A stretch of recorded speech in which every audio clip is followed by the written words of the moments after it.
Joining us now is Democratic Congressman Robert Garcia of California. He serves on the House Oversight Subcommittee on Government Efficiency. Congressman, thank you so much for joining us this evening. I'm going to start with this. It's the sort of final question that I had for Leah. What's the oversight here?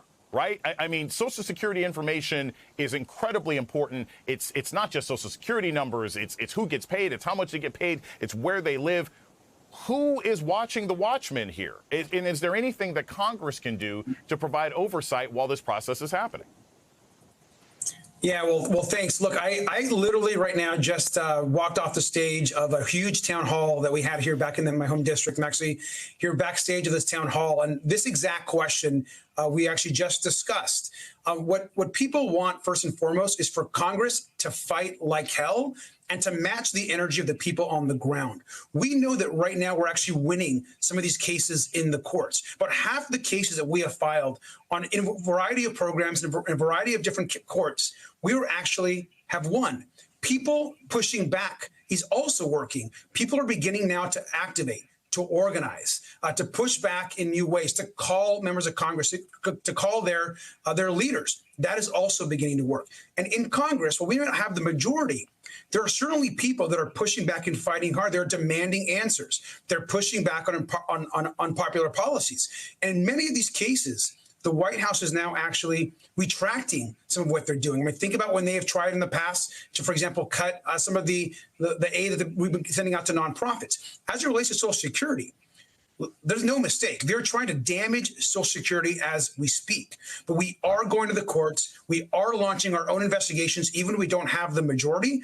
And we're speaking out, trying to get Republicans to also do the right thing. We only need 3 Republicans to join us to actually stop some of these cuts.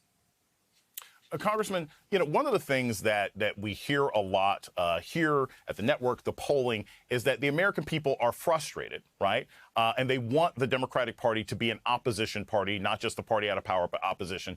But also, people want to hear a plan. So when I hear you say that you're pushing back and you're fighting in the courts, legislatively, is there anything that the Democrats can do right now? Is there any bill that's important to Republicans that Democrats can refuse to support in order to have some leverage in these negotiations? Because as much as people may want to march in the streets and as much as they want to sue in the courts, many Americans still feel like not enough is being done as their rights, their benefits, and their freedoms are being snatched in front of them every day.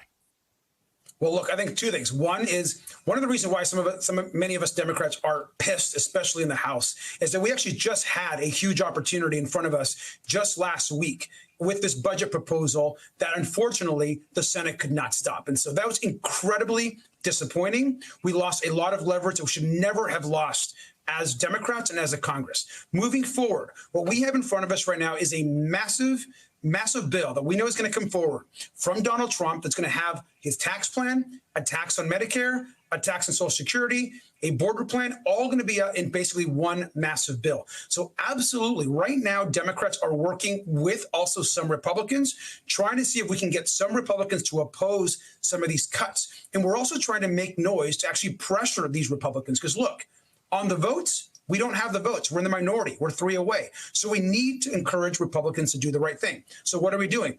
Tomorrow, I'm going to be in Congresswoman Young Kim's district, who's a Republican, who's refusing to host a town hall. I'll be hosting a town hall in her district. We're having tons of her constituents coming out. We're encouraging them to mobilize against her. She's in a swing district, and people need to know in her community that people are going to lose their Medicare. People are going to lose and can't afford to not have a Social Security check. We've got to encourage people like Congresswoman Young Kim, like Congressman Ken Calvert here in California, to do the right thing. If you call yourself a moderate, but you're not willing to actually vote with us to save Social Security, then you should be defeated and you should be held accountable. So that's what we're working on right now, is trying to bring some of the Republicans across the aisle and also win some of these special elections coming in. One of the seats in Florida is actually looking pretty promising right now. Congressman Garcia, thank you so much. You have the kind of energy and passion that should be in leadership. I'm just going to say that right now. Thank you so much for joining us this evening.